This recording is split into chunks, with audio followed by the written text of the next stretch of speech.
This is going to be a review of the Nevers, but it perhaps may not be as deep or as analytic as some people might hope. So these are just really initial thoughts. So just take them for what they are. They're just my initial thoughts on seeing it, and I'll go back and do a deeper analysis soon enough. All right. So without spoiling too much, what is the Nevers? Well, essentially, we're getting a group of primarily women, though we do see some men, who are called the Touched. Apparently, some kind of spaceship endows people with certain special abilities or powers.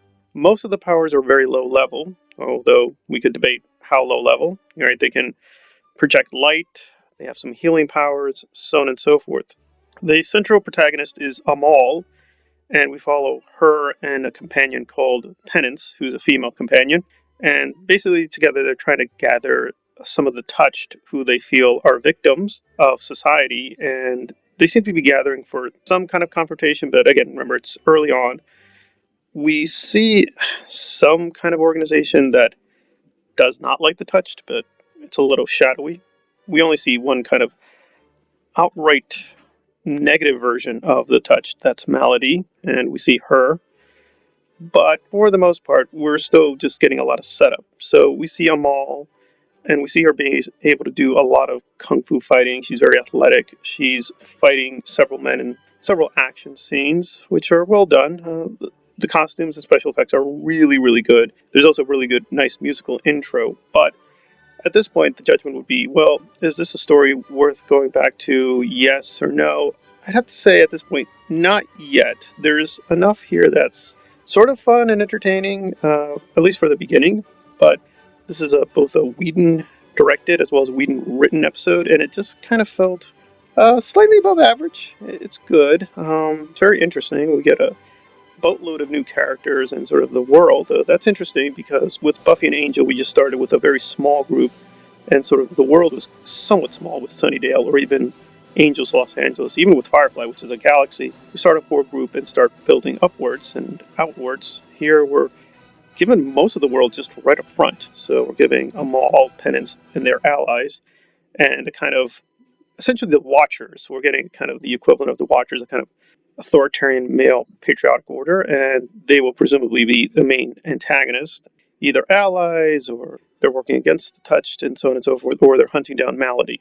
So we get quite a bit of world building. And I will say this for the show, it forced me to look up this word steampunk. Apparently that's the genre they're working with, because one of the major concerns I had is that it's not so much the characters, but that their technology didn't make sense to me because it's located basically near 1900, but it seems the technology is much more advanced. But apparently for that genre, this is normal, so it's not a plot hole or contradiction, but I found that a little puzzling in terms of how they're able to access certain technologies, and that kind of bothered me. But apparently for the genre, that's normal. So if it seems a little weird how they're able to do certain things at certain times, that's the genre he's playing with. Apparently you're allowed to do these things, so that felt a little strange because they use a sort of small light kind of technology early on to distract enemies, and I think, well, if they could do that, why don't they do that all the time? Or is there a limit in terms of how they can manufacture certain weapons or certain items?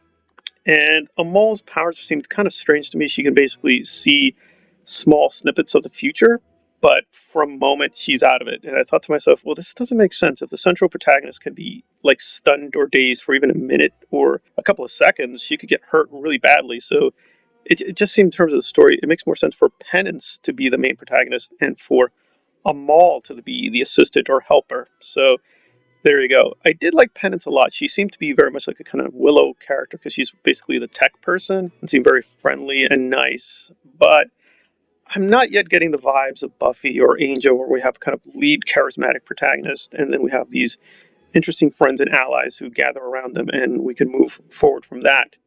So it's much closer with Firefly in terms of being in the science fiction genre and being much more firm there.